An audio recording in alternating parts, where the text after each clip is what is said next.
Magandang araw po sa inyong lahat. Ang kwentong inyong mapapakinggan ay tungkol sa binatang si Alfonso na mas piniling mamuhay sa syudad kesa sa sumunod sa yapak ng Lola Sabel niya bilang isang antingero. Ngunit nang malaman niya na may sakit ang lola niya, ay napilitan siyang bumalik sa kanilang baryo kasama ang kaibigan niya na si Eric. Hindi inasahan ni Alfonso na hindi lang ang pagkakaroon ng sakit ni Lola Sabel ang sasalubong sa kanya, kundi maging ang malaking problema sa kanilang baryo dahil sa pag-atake doon ng angkan ng mga balbal na pinamumunuan ni Salvador. Ang sitwasyon na nga ba ang magiging daan para yakapin ni Alfonso ng tuluyan ang kanyang pagiging antingero? Magagawa ba niyang iligtas ang kanilang baryo mula sa mga balbal o huli na ang lahat para sa kaligtasan nilang lahat? Ngunit bago po ang lahat, mga idol, huwag po nating kalimutang mag-subscribe at i-hit ang notification bell sa aking mga YouTube channel na The Voice Addict at Apong Isaac para sa mas marami pang makapigil hininga na kwentong aswang at katatakutan mula sa mundo ng kababalaghan. Umpisahan na po natin ang kwento. Oh, Alfonso! Nakauwi ka na pala. Mukhang pagod na pagod ka. Pumaldo ka ba sa pasyente mo ngayon? Kung makapasyente ka naman, ano bang akala mo sa akin, Eric, doktor? Di ba parang gano'n na rin ang ginagawa mo? Nang gagamot ka namang may sakit na para kang doktor. Yun nga lang, gamit ang mga anting-anting mo. Ano nangyari doon? Sa pamilyang pinuntahan mo? Naayos mo ba ang problema nila? Oo naman. Ako pa ba? Kailan pa ba ako sumablay sa mga humihingi ng tulong sa akin? Yun na nga, hindi ba yung buong pamilyang yun ay palaging nagkakasakit? Pagpasok ko pa lang dun sa bahay nila, naramdaman ko na kagad na may elementong kasama nilang nakatira sa bahay nila. Mga diwending pula. Kaya yun, gamit ang anting-anting ko, kinausap ko yung mga diwende. Aba, ang gusto ba naman ng mga hinayupak na mga diwende, umalis dun yung buong pamilya? Di ba mga siraulo? Eh, anong ginawa mo? Pinaalis mo ba yung pamilya sa bahay nila? Aba, loko ka ba? Bakit sila ang aalis dun? Eh silang nakatira dun eh. Ang ginawa ko, pinalayas ko yung mga diwende. Tapos, nakabenta pa ako ng proteksyon sa bahay nila, kaya malaki-laki talaga ang kinita ko ngayon. May pang-ambag na ako sa renta natin sa apartment na to para sa susunod na buwan. Hindi kaya karmahin ka niyan, Alfonso? Bakit naman ako kakarmahin? Hindi ba binayaran ka nila sa pagpunta mo ron at pagpapagaling sa pamilya na yon?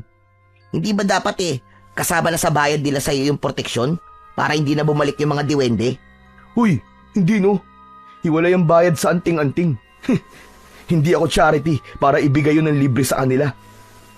Saka, kailangan ko rin kumita ng pere. Hindi naman kasi sapat ang kinikita natin sa pabrika. Sa bagay, may punto ka naman. Akala ko kasi, kapag ganyang antingero, ay dapat mas lamang ang pagtulong kaysa sa kagustuhang kumita. Hindi ba mawawala ang kapangyarihan mo kapag mas inuna mo ang pera? Itong kakayahan ko namang ito ay itinurulan sa akin ng lola ko. Kaya hindi ito mawawala sa akin. Panigurado na ako ang unang mawawala kapag mas inuna ko ang pagtulong kaysa sa pera. Kasi ako ang mamamatay sa gutom. Teka, oo nga pala. Speaking of gutom, gutom na ako. Gusto mo ba sumama sa akin sa karinderya sa labas? Kumain tayo. Nagugutom na ako eh. Naku, wag na. Nagtitipid ako, tol eh. Magbubukas na lang ako ng sardinas. Ano ka ba, libre ko. Akong bahala sa'yo. Talaga? Kung ganun, sige ba? Sandali lang ha. Magpapalit lang ako ng damit. Tignan mo tong tao na to. Kapag libre, napakabilis. Natatawang napailing na lamang si Alfonso nang nagmamadaling nagtungo ang kaibigan niyang si Eric sa kanilang kwarto. Halos maglilimang taon na si Alfonso sa Maynila. pinili niyang umalis sa kanilang baryo upang makipagsapalaran sa syudad. Tutol ang Lola Sabel niya sa desisyon niyang yon dahil sayang daw ang pagtuturo nito sa kanya sa paggamit ng iba't ibang uri ng anting-anting.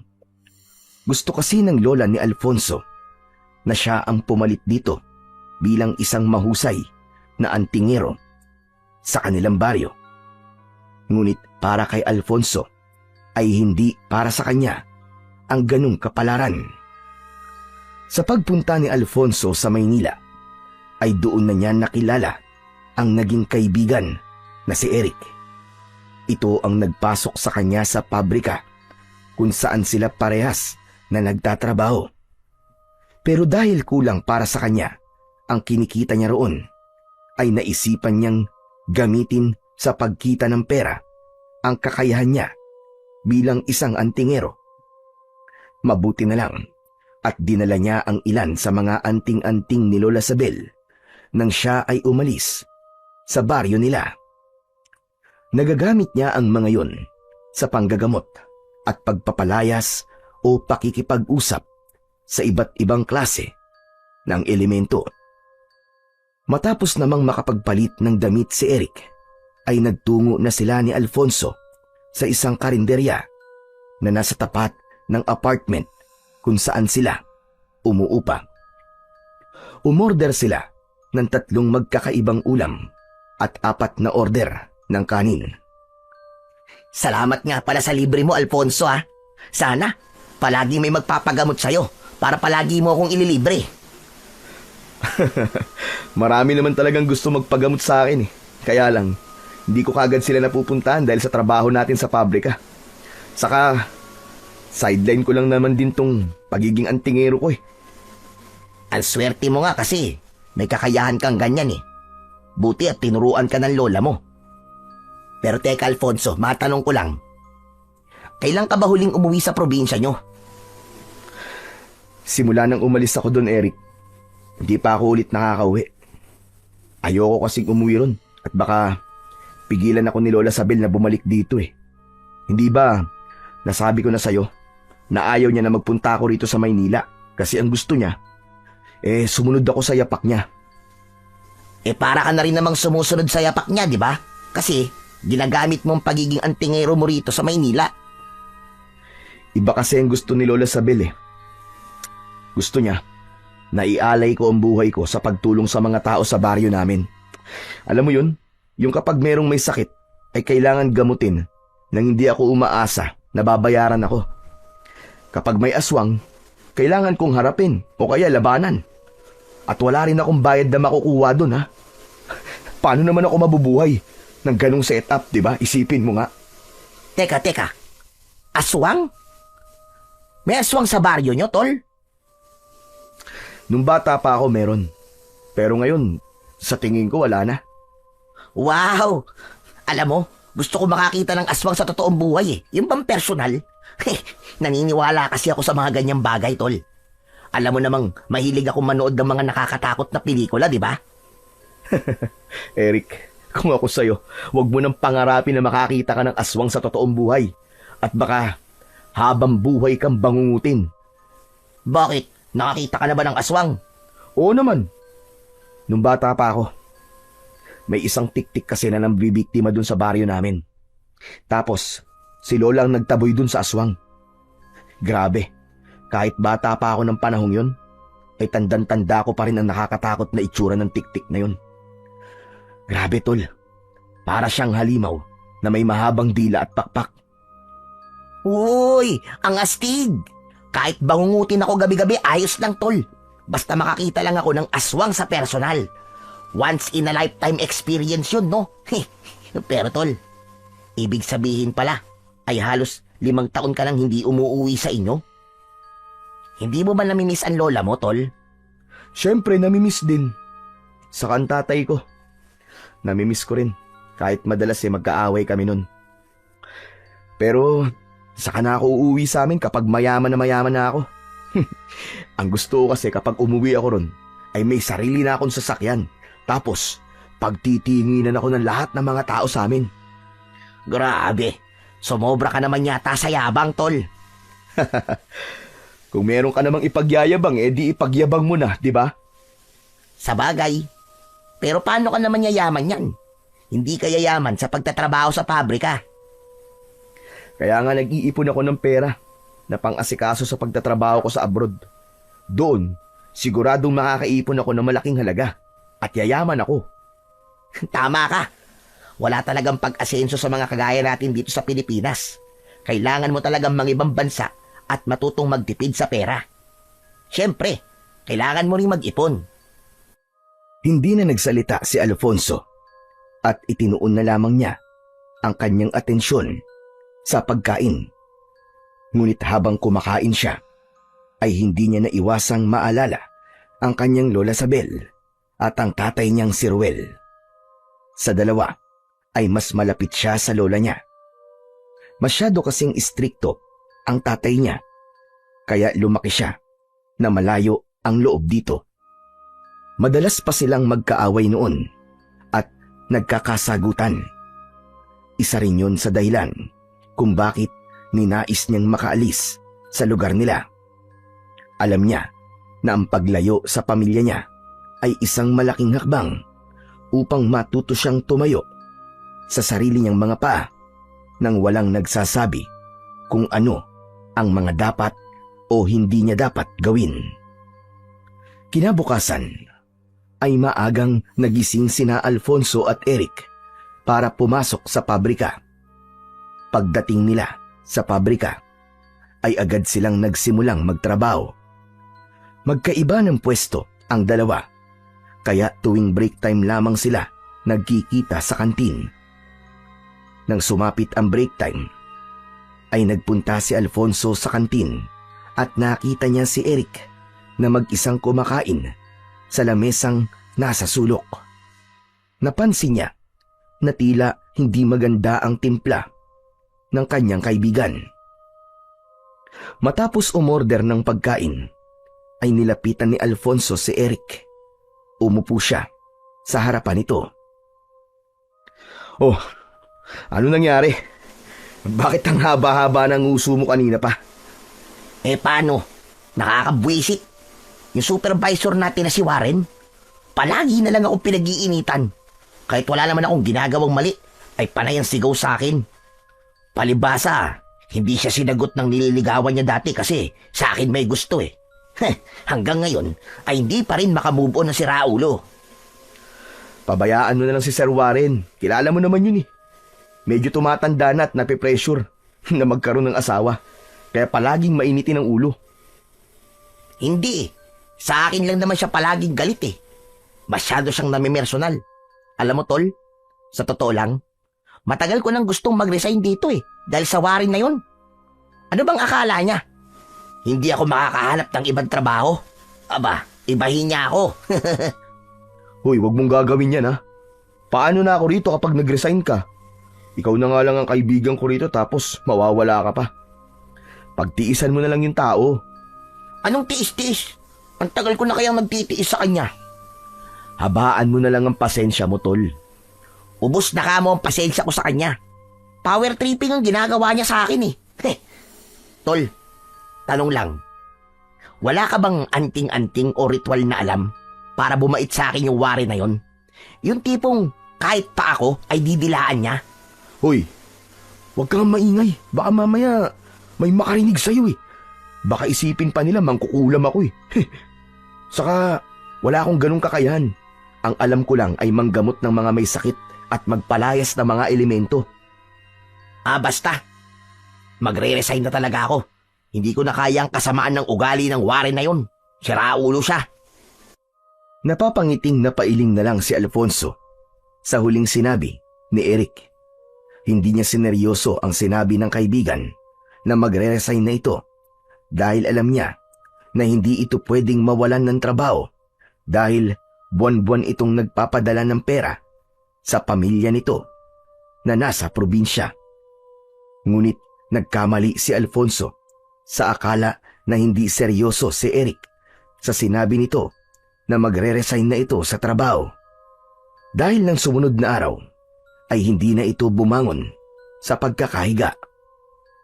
Hoy Eric, tumayo ka na dyan at mag-aasikaso pa tayo sa pagpasok sa trabaho. Hindi na, ayoko nang pumasok sa pabrika. Di ba sabi ko sa'yo magre-resign na ako? Ano? Aba, seryoso ka ba dyan? Seryoso ako, tol. Ayoko nang makita ang pagbumuka ng Warren na yon. At baka magdilim lang ang paningin ko kung ano pang magawa ko sa kanya. Ayoko maging kriminal nang dahil sa taong yon. Pambihira. Akala ko nagbibiro ka lang. Paano kung magre-resign ka? Paano ang pagpapadala mo ng pera sa pamilya mo? May ipon naman ako Yun na lang muna ang gagamitin ko sa pagpapadala at paghahanap ng panibagong trabaho. Anak ka talaga ng nanay mo. Di nawalan ako ng kaibigan sa pabrika. Hayaan mo na. Magkikita pa rin naman tayo dito sa apartment Kahit na. Iba pa rin kapag may kaibigan ka sa trabaho.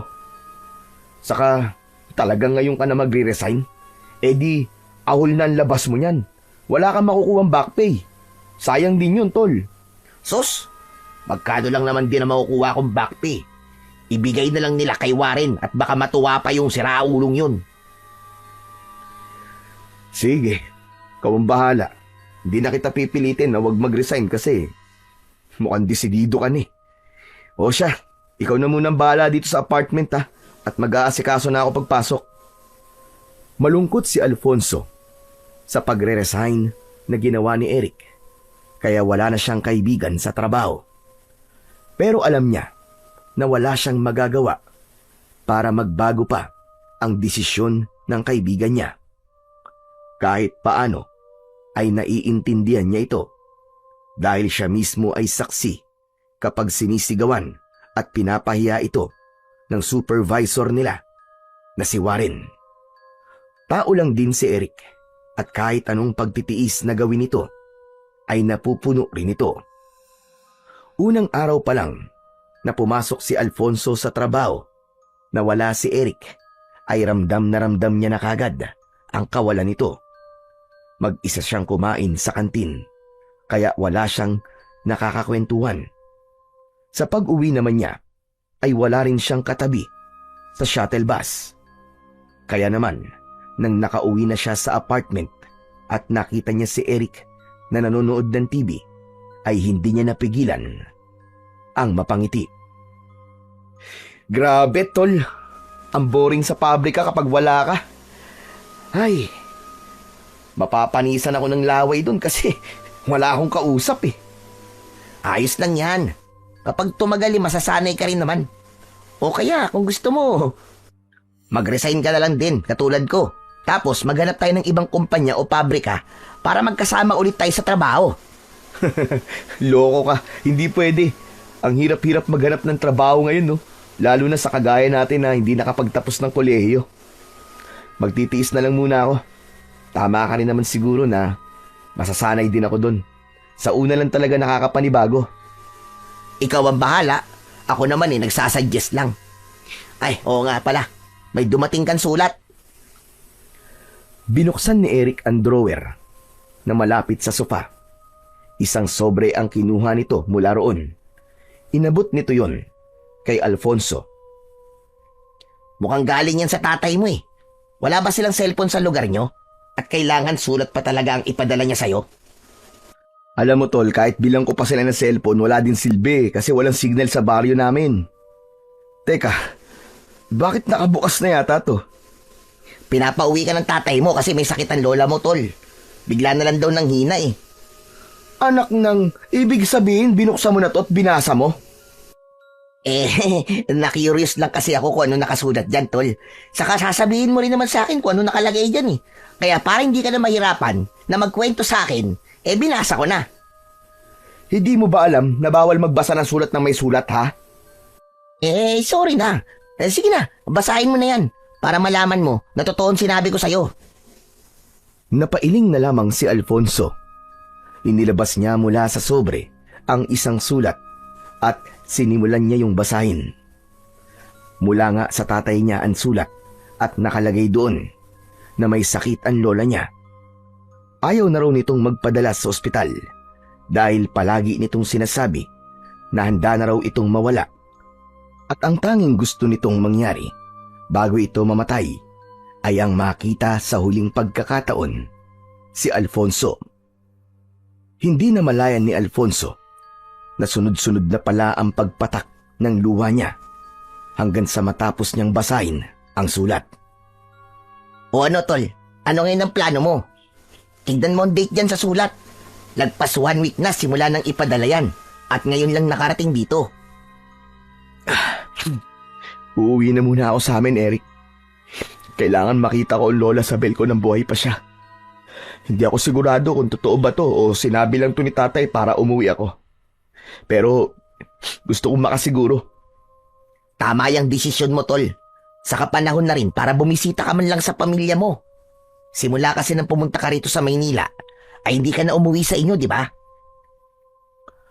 Tumango si Alfonso at pinunasan niya ang kanyang luha gamit ang sarili niyang palad. Doon niya naramdaman kung gaano niya nakamiss ang kanyang pamilya, lalo na ang lola Sabel niya. Napagtanto niya na panahon na talaga para umuwi siya sa kanilang baryo bago pa mahuli ang lahat. Hindi na nagsayang ng panahon si Alfonso at inasikaso na kagad niya ang lahat para makapag-leave siya ng 2 linggo sa trabaho. Naintindihan naman ng management ng pabrika ang sitwasyon niya, kaya mabilis na naaprubahan ang kanyang leave. Matapos yun, ay ipinaalam na niya kay Eric kung kailan siya aalis.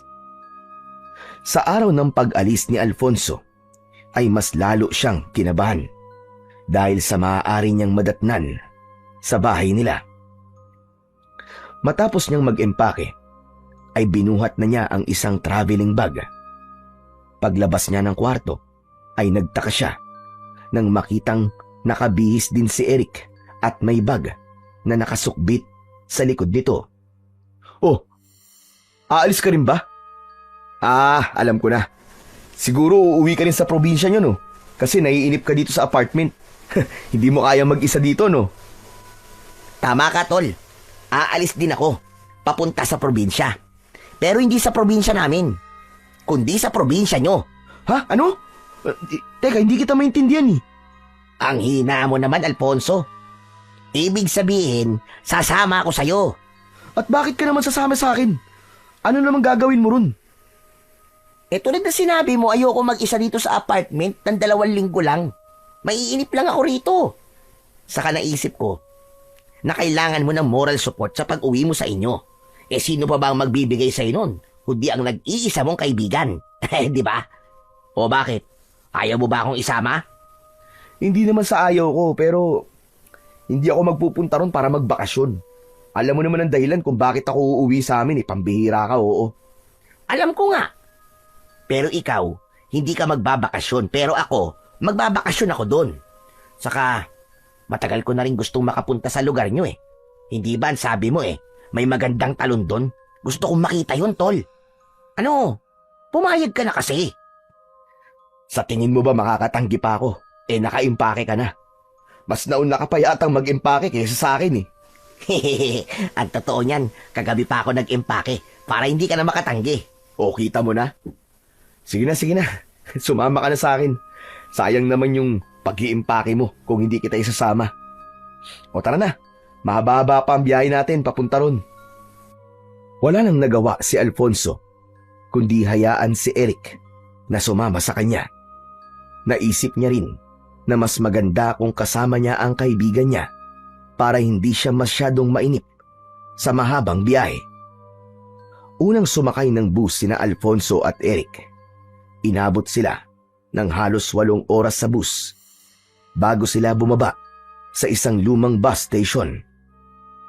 Matapos yun, ay umarkila sila ng isang tricycle na siyang maghahatid sa kanila sa mismong baryo kung saan nakatira si Alfonso. Habang paikli ng paikli ang distansya nila sa bahay ni na Alfonso, ay unti-unti nang naging pamilyar kay Alfonso ang dinadaanan nila. Maraming samot-saring alaala ang bumalik sa kanyang isipan. Mga alaala na mula pa noong kabataan niya hanggang sa tuluyan siyang nagbinata. Hindi nagtagal ay huminto na ang tricycle sa tapat ng isang bahay na may katamtamang laki na nasa gitna ng isang malawak na bakuran. Sa paligid ng bahay ay may mga nakatanim na mga puno at iba't ibang uri ng mga halaman. Bumaba na si Alfonso at Eric matapos nilang magbayad sa tricycle driver. Kahit nakaalis na ang tricycle, ay nanatiling nakatayo si Alfonso sa harapan ng kanilang bahay na wala pa ring pinagbago. O ano, tol? Tatayo na lang ba tayo rito o papasok na tayo sa bahay nyo? Napakainit dito, oh. Ang sakit sa balat ng sikat ng araw. Sige, tara na tol. Naunang naglakad si Alfonso. Nakabukas ang pinto ng bahay at nang sumilip siya ay wala siyang nakitang tao. Tuluyan na siyang pumasok habang nakasunod si Eric sa kanya. Nagulat sila nang may isang matangkad na lalaki ang biglang pumasok. Pawisan ang lalaki. May dala yung palakol. Natakot si Eric at nagtago ito sa likod ni Alfonso. Ano ka ba? Huwag kang matakot. Tatay ko yan, si Raulo. Ay, ganun ba? Akala ko kasi kung sino eh. Parang si Mananabas eh. May dala kasi siyang palakol. Alfonso, nandito ka na pala. Kanina ka pa ba? Hindi naman po. Kakarating lang po namin. Tay, ito nga po pala si Eric, kaibigan ko. Eric, siya ang tatay ko, si Mang Ruel. Nice to meet you po, boss. Kumain na ba kayong dalawa? May pagkain pa sa kusina. Sandali lang, at ipaghahanda ko muna kayo. Mamaya na po kami kakain, Tay. Gusto ko po munang makita si Lola. Tol, nagugutom na ako eh. Kanina pa kumakalaman sikmura ako eh. Sige, ikaw na lang munang maunang kumain, Tol. Busog pa naman ako eh. Kung gano'n na ipaghahain ko ang kaibigan mo ng pagkain. Si nanay nasa kwarto niya. Alam ko natutulog siya sa oras na to. Pero pwede mo naman siyang silipin. Sige po, Tay. Pupuntahan ko po muna si Lola. Ibinaba ni Alfonso ang kanyang bag sa upuan na nasa sala. Dumiretso siya sa tapat ng nakasaradong pinto. Huminga siya ng malalim bago niya yung binuksan. Bahagya siyang naluwa nang makita niya si Lola Sabel na natutulog sa papag. Napakalayo na ng itsura nito nung huli niya itong makita. Malaki ang ipinayat ni Lola Sabel at mas dumami ang puting buhok nito. Pumasok na si Alfonso sa naturang silid at maingat niyang isinara ang pinto. Humakbang siya palapit kay Lola Sabel at umupo siya sa gilid ng papag habang hindi niya inaalis ang tingin sa muka ng matanda. Hinawakan niya ang isang kamay ni Lola Sabel at doon na tuluyang nalaglag ang mga luha ni Alfonso. Sorry po kung ngayon ko lang po kayo pinuntahan, Lola. Alam niyo naman po siguro kung ano ang dahilan ko. Sorry po kung hindi ko po naisip na tumatanda na po pala kayo. Nagising si Lola Sabel at hindi ito makapaniwala nang nakita nito ang apo na si Alfonso. Namilog ang mga mata ng matanda. Diyos ka pa. Totoo ba ito? Nananaginip lamang ako. Ikaw ba talaga yan? Apo, Alfonso. Opo, Lola. Totoo po ako. Nandito na po ulit ako, Lola. Nagliwanag ang muka ni Lola Sabel. Pilit itong bumangon at niyakap si Alfonso. Salamat sa Diyos. At inabutan mo pa ako ng buhay pa. Sobrang miss na kita. Kung alam mo lang, gabi-gabi akong nagdarasal sa Panginoon na sana ay umuwi ka na rito sa atin. Miss na miss ko na rin po kayo, Lola. Pero wag mo na po kayong magsalita ng ganyan. Sigurado po ako na matagal pa po ang buhay niyo. Hindi po ba sabi niyo po sa akin dati ay gusto niyo pang mag-alaga ng mga magiging apo niyo po sa akin? Sinabi ko nga yan. Pero mukhang hindi na yung mangyayari. Maliban na lang. Kung mag-aasawa ka na ngayon at bubuntisin mo na kagad. Lola naman eh. Hindi pa rin kayo nagbabago, palabiro pa rin kayo eh. Bakit ka nga pala narito? Sinulatan po kasi ako ni Tatay Lola at sinabi niya po sa akin ang kalagayan niyo. Hindi na po ako nag-isip at nag-leave na po ako kagad sa trabaho ko para mabisita po kayo, Lola. Ay, nako. Ito talaga si Roel. Sinabi ko na sa kanya na huwag na sabihin sa'yo at mag-aalala ka lang. Mas mabuti nga po na nalaman ko, Lola eh. Lola, ano po bang nangyari sa inyo? Sa totoo lang, ay hindi ko alam pero sigurado ako na marami na akong kung anong sakit sa aking katawan. Alam mo na, dulot ng sobrang katandaan. Kaya hindi na ako nagtataka. Lola, totoo po ba na ayaw niyo po magpadala sa ospital? Oo, apo. Ayoko sa ospital. Pakiramdam ko ay mas lalong mapapadali ang buhay ko roon. Pero Lola, mas maganda po doon kung matitignan po kayo ng mga doktor. Para malaman po natin kung ano po ba talaga ang sakit nyo at kung ano pong gamutan ang kailangan gawin sa inyo, Lola. Kung iniisip nyo naman po ang pambayad ay wag po kayo mag-alala. Kasi meron po akong health card. Nako, hindi mo na ako kailangan dalhin sa ospital, apo. Matanda na ako. Kontento na ako sa mga nagawa ko sa aking buhay. Tanggap ko ng malapit na akong mamatay. Isa pa, masaya na ako na nakita kita bago ko mawala. Hindi mo alam kung gaano ko kasaya ngayon, apo. Habang nakatingin si Alfonso kay Lola Sabel, ay walang tigil ang pag-agos ng mga luha niya. Naalala niya kung paano siya protektahan ni Lola Sabel noong bata pa siya kapag papaluin siya ng tatay niya. Humaharang ito at sinasabi nito kay Ruel na hindi siya nito maaaring saktan dahil aawayin ng lola niya ang tatay niya. Hindi rin niya makakalimutan ang palihim na pagbibigay ng pera ni Lola Sabel sa kanya nung nag-aaral pa siya. Lahat ng yun ay napakalinaw pa rin sa alaala ni Alfonso at hindi niya makakalimutan ang mga yon habang siya ay nabubuhay. Matapos makipag-usap ni Alfonso kay Lola Sabel, ay nagpahinga na muna sila ni Eric sa kwarto niya. Dahil sa pagod sa napakahabang biyahe, ay agad na nakatulog ang magkaibigan at madilim na nang sila ay nagising. Naunang lumabas si Alfonso sa kwarto at naabutan niya ang tatay niyang si Mang Ruel na naghahanda na ng hapunan. Mabutit nagising ka na. Sakto natapos na ako magluto. Si Eric pala gising na rin ba? Gising na rin po siya, Tay. Lalabas na rin po yun maya-maya. Tay, si Lola po ba? Kasabay po natin kakain. Hindi na niya kayang umupo na matagal kasi mahina na talaga ang katawan niya, anak. Ang ginagawa ko ay pinapakain ko siya sa kwarto niya. Kapag kailangan naman niyang gumamit ng banyo, binubuhat at inaalalayan ko naman siya. Pagkatapos natin kumain, ay papakainin ko na rin siya. Pwede po bang ako na lang po ang gumawa nun mamaya, Tay?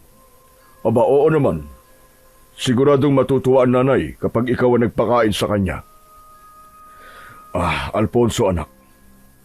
Masaya ako na umuwi ka rito sa atin. Kahit pansamantala lang. Talagang gusto ng lola mo na makita ka bago siya mawala. Nang malaman ko po ang nangyari kay Lola, ay hindi na po ako nagdalawang isip na umuwi, Tay. Patawarin niyo rin po ako kung simula po nang umalis ako dito, ay ngayon lang po ako nagpakita sa inyo. Ako ang dapat na humingi ng tawad sa iyo, anak. Alam ko na ang pagiging mahigpit ko sa iyo ay ang isa sa mga dahilan kung bakit ginusto mong umalis dito. Sana naman mapatawad mo na ako. Hindi napigilan ni Alfonso ang pagngiti sa sinabi ni Mang Ruel dahil hindi niya inasahan na sasabihin nito yun sa kanya. Kilala niya kasi ang tatay niya na mataas ang pride at wala sa ugali nito ang humingi ng tawad. Kalimutan na lang po natin tay ang hindi magagandang nangyari nun. Ang bigyan po natin ng focus ngayon ay si Lola. Pero tay, hindi po ba talaga natin mapipilit si Lola na magpatingin po sa doktor? Yan nga ang pinoproblema ko sa lola mo Ilang beses ko na siyang pinilit na dalhin sa ospital. Pero wala, matigas siyang tumatanggi. Sinasabi niya na ayaw niyang bawian ng buhay sa ospital. Ang gusto niya ay dito na lang siya bawian ng buhay sa bahay natin. Sa tingin ko po kasi, makakabuti po para sa kanya ang matignan ng mga doktor. Ay nako, ewan ko ba kay nanay? Kung kailan tumanda, ay saka naging matigas ang ulo. Pero iniintindi ko na lang siya at binibigay ko kung ano ang gusto niya. Dahil sa totoo lang matanda na talaga siya. Hindi man magandang pakinggan pero alam kong sandali na lang natin siyang makakasama. Tay, maiba tayo. Kumusta naman po dito sa lugar natin? Ayun, wala pa rin pagbabago. Pero may hindi magandang nangyayari ngayon dito, anak. Ha? Ano po yun, tay? Natatandaan mo naman siguro ang angkan ni Salvador, hindi ba? Opo, yung angkan po ng mga balbal na pinaalis po dito ni Lola Sabel dati. Sa pagkakatanda ko po bata pa po ako nung naging problema nating lahat ang angkan na yon. Yun na nga, bumalik sila rito para muling magasik ng lagim. Ilang buwan nang may mga nawawalang bangkay sa sementeryo. Ang matindi pa nito, mismong ang mga balbal at sumasalakay at pumapatay ng mga tao dito sa ating baryo at sa iba pang lugar. At kapag nailibing na mga pinatay nila, sa kanila hinuhukay at kinakain. Diyos ko, siguro nalaman nila na hindi na kaya makipaglaban ni Lola Sabel. Kaya nandito na naman sila. Yan nga din ang hinala ng ilan. Nakakatakot dahil walang naglalakas ng loob para labanan ang mga balbal na yun. Sinanay lang kasi may kayang harapin sila Pero sa kondisyon niya ngayon, wala na. Hindi niya na kayang gawin yun. Naputol ang pag-uusap ni na Alfonso at Mang Ruel nang lumabas na si Eric sa kwarto. Inaya na nila itong kumain at hindi nagtagal ay magkakasabay na silang kumain ng hapunan. Habang kumakain ay hindi maiwasan ni Alfonso ang mag-alala. Inisip niya ang angkan ng mga balbal na umaatake sa baryo nila. Kahit bata pa siya ng huling beses na umatake ang mga yon, ay naaalala pa rin niya ang takot ng mga tao ng panahong yon. Kahit mga bangkay o patay sa sementeryo ay kinakain ng mga balbal at hindi pa rin ligtas ang mga buhay na tao sa mga yon. Dahil kapag wala nang nakuwang bangkay ang mga balbal, ay umaatake naman yun sa kanila. Hindi akalain ni Alfonso na ang problemang matagal nang naresolba ni Lola Sabel ay magbabalik sa kanilang baryo. Matapos nilang maghapunan, ay kumuha si Alfonso ng pagkain para kay Lola Sabel. Pumasok siya sa kwarto ng matanda. Nadala ang pagkain nito at isang baso ng tubig. Agad nang ngumiti si Lola Sabel nang makita nito si Alfonso. Lola Sabel, ako po muna magpapakain sa inyo ha. Naaalala niyo po ba nung bata pa po ako? Kayo po nagsusubo sa akin ng pagkain. Pero ngayon, ako naman po ang gagawa nun sa inyo. Naaalala ko gayon, apo. Tapos, pahirapan ka pang pakainin kapag gulay ang ulam. Lalo na kapag ginisang ampalaya ang ulam natin. Naku po, Diyos ko. Talaga nga, nagkakapaluan pa tayong dalawa. Pero ngayon po, kumakain na po ako ng gulay, Lola. Natuto po ako sa inyo. Mabuti naman kung ganon. para lumakas ka at humaba din ang iyong buhay kagaya ko. Sinimulan ng pakainin ni Alfonso ang kanyang lola Sabel. Naging maingat siya sa pagsubo rito ng pagkain. Paunti-unti lang ang kanyang ginawa upang hindi ito mabulunan o masamid. Pinigilan niya ang mapaluwa dahil baka maiyak din si Lola Sabel. Oo nga pala, Apo. Alam kong nung umalis ka rito ay dinala mo ang ilan sa aking mga anting-anting. Matanong ko lang sa iyo, hanggang ngayon ba ay marunong ka pa rin gumamit ng mga anting-anting? Natatandaan mo ba yung mga itinuro ko sa iyo? Oo naman po, Lola. Kilala niyo po ako. Matalas po ang memorya ko. Saka alam niyo po ba na ginagamit ko po sa Maynila ang mga itinuro niyo po sa akin? Gamit po yung mga anting-anting niyo ay nanggagamot po ako dun. Saka kapag meron pong ginagambala ng kung anumang elemento, ay sa akin po sila nagpapatulong. Dahil po ron kahit papano po, nadadagdagan po ang perang kinikita ko. Mabuti naman. Natuwa ako sa sinabi mong yan, Apo. Masaya ako malaman na hindi mo isilantabi ang mga itinuro ko sa iyo. Hanggang ngayon pala ay nasa iyo pa rin ang pagiging antingero mo, Apo. Hindi na po yun mawawala sa akin, Lola Sabel. Yun po ang pamana niyo sa akin na habang buhay ko pong dadalin at magpapasalamat po ko kasi itinuro niyo po sa akin ang mga kaalaman niyo. Pero, Apo, kailangan ng baryong ito ang kagaya mo. Lola, hindi po ba sinabi ko na po sa inyo bago ako umalis noon na ayoko pong maging kagaya nyo? Hindi naman po sa minamaliit ko po ang inyong ginagawa. Pero alam ko po na iba po ang landas sa tatahakin ko. Gusto ko po magkaroon ng isang normal na trabaho. Naiintindihan kita. Sa tagal mong nawala rito, ay tinanggap kong hindi ka magiging kagaya ko. Ang ibig ko sabihin ay kailangan ka ngayon ng ating baryo. Sumasalakay na naman dito sila Salvador. Yun nga po Nasabi nga po sa akin ni tatay ang bagay na yan. Apo, sa iyo ko lang itinuro ang lahat ng aking nalalaman. Ikaw lang ang tanging may alam kung paano gagamitin ang lahat ng aking mga anting-anting.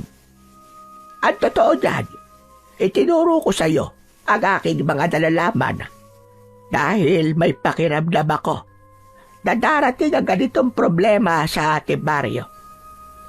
Kailangan ka namin, Alfonso. Ikaw lang ang may kakayahang humarap sa mga balbal. Pero, Lola, wala po akong karanasan sa pakikipaglaban sa mga ganong uri ng aswang Ngunit may kaalaman ka sa paggamit ng anting-anting. Gamitin mo ang kaalamang yon para matapos na ang problema sa baryong ito. Nakakaawa ang mga bangkay ng mga nabayapa dating kababayan na nilalapastakan ng mga balbal. Gusto mo bang kapag ako naman ang namatay, ay kakainin din ng mga balbal ang aking katawan? Aba, hindi po. Hindi po ako papayag na gawin nila yun sa inyo, Lola. Saka, Lola, hindi pa po kayo mamamatay. Malakas po ang aking kutob na mahaba pa po ang buhay nyo. Hindi rin natin masasabi ang mga pwedeng mangyari. Sa susunod na mga araw, maaaring bukas o makalawa ay mababaalam na ako. Kaya wala akong ibang hiling, kundi ang harapin mo at ubusin mo ang angkan ng mga balbal. Hindi lang para sa ating pamilya, Apo, kundi para sa ating baryo. Nakikiusap ako sa iyo, Apo. Iligtas mo kaming lahat. Pag-iisipan ko po ang gusto niyong gawin ko, Lola. Sa ngayon po, hindi ko pa po kayang magdesisyon tungkol po sa bagay na yan. Pasensya na po kayo. Pakinggan mo ang sinasabi nito, Apo. ang sinasabi ng puso mo. At yan ang sundin mo. Hindi ka magkakamali. Maniwala ka sa akin. Matamis na ngumiti si Lola Sabel kay Alfonso. Gumanti naman siya ng ngiti sa matanda at tinapos na niya ang pagpapakain dito. Pagkatapos kumain ni Lola Sabel, ay pinainom naman ito ng gamot ni Mang Ruel. Habang si Alfonso ay lumabas ng bahay, tumayo siya sa tabi ng puno at doon siya nanigarilyo. Nakakailang buga pa lang siya nang lumapit sa kanya ang kaibigang si Eric. Uy, parang ang tagal na nung huling beses kitang nakitang nagyosi ah. Saka, alam ko kapag naninigarilyo ka, ay kinakabahan ka o tensyonado ka. Teka, may problema ka ba, tol? Meron, Rick. Masaya naman ako na nakita ko ulit si Lola at si Tatay. Pero parang nagsisisi na ako na umuwi pa ako rito, tol. Aba, bakit naman? Dahil ba ron sa angkan ng mga balbal? Teka, paano mo nalaman ng tungkol dyan? Narinig ko yung pinag-uusapan nyo kanina ng tatay mo eh. Ang lakas kasi ng boses nyo kaya hanggang sa kwarto mo ay dinig na dinig ko. Ano ba yung balbal na yun? Ikaw talaga napaka-chismoso mo. Pero sige, sabihin ko sa'yo. Isa silang uri ng aswang na kumakain ng bangkay ng mga tao. Minsan sa sementeryo sila kumukuha kapag gutom na gutom sila. Pero mas gusto nila yung katawan ng isang tao na pinaglalamayan pa lamang. May kakayahan silang kunin ng bangkay ng pinaglalamayan tapos yung nasa kabaong ay pinapalitan nila ng katawan ng saging. Pero ang tingin ng mga tao sa katawan ng saging ay katawan pa rin ng taong namatay. Dito sa amin, pinaniniwalaan na kapag naghihinala ka na pinalitan ng balbal ng katawan ng saging, ang bangkay ay kailangan sabuyan mo agad ng asin ng bangkay para bumalik yon sa pagiging katawan ng puno ng saging. Wow! May pagka-magician pala yung mga balbal na yan, ano? Kaya nilang linlangin ng mata nating mga tao. Sinabi mo pa. Ano pala yung problemang sinasabi mo? Bakit nasabi mong nagsisisi ka na bumalik ka rito? Paano? Si Lola Sabel kasi. Gusto niya nalabanan ko yung mga balbal na yun gamit ang mga anting-anting niya. Tol, hindi sa'yo akong tumulong. Mahal ko rin naman ang baryong to, sobra. Pero wala akong kasanayan sa pakikipaglaban sa mga aswang at alam kong hindi sapat ang mga anting-anting para matalo ko sila. Talagang pinipilit ako ni Lola eh. Noon kasi, napalayas na ni Lola Sabel ang angka ng mga balbal na yun. Pero, hindi niya na yung kayang gawin ngayon. Dahil matanda na siya. Mahina na ang katawan niya. Tol, hindi mo ba naiisip? Kaya gusto ng lola mo na gawin mo yan. Dahil malaki ang tiwala niya sa'yo. Tol, isipin mo to ha. Lola mo na mismo nagsabi sa'yo na labanan mo mga balbal. Sa tingin mo ba ipapahama ka niya? Hindi naman, di ba? Ibig sabihin, sigurado siya na kaya mo matalo ang mga balbal na yun. Natigilan si Alfonso sa sinabing yun ni Eric. Nakuha niya ang punto ng kanyang kaibigan. Doon lang niya napagtanto kung gaano katindi ang kagustuhan ni Lola Sabel na maging mapayapa ng muli ang kanilang baryo. Kaya naman, unti-unti nang nagbago ang kanyang isip at tila may maliit na boses na bumubulong sa kanya na kailangan niya ng sundin ang gusto ni Lola Sabel. Bago matulog, ay pinag-isipan ni Alfonso ng gusto kung dapat ba niyang harapin ang mga balbal. Hindi pa rin siya makapagdesisyon sa kung ano ang dapat niyang gawin. Nakatulugan na lang niya ang pag-iisip nang wala pa siyang nagiging buong desisyon. Kinabukasan ng umaga, napansin ni Alfonso na tahimik ang tatay niya kaya hindi niya napigilan ang mag-usisa.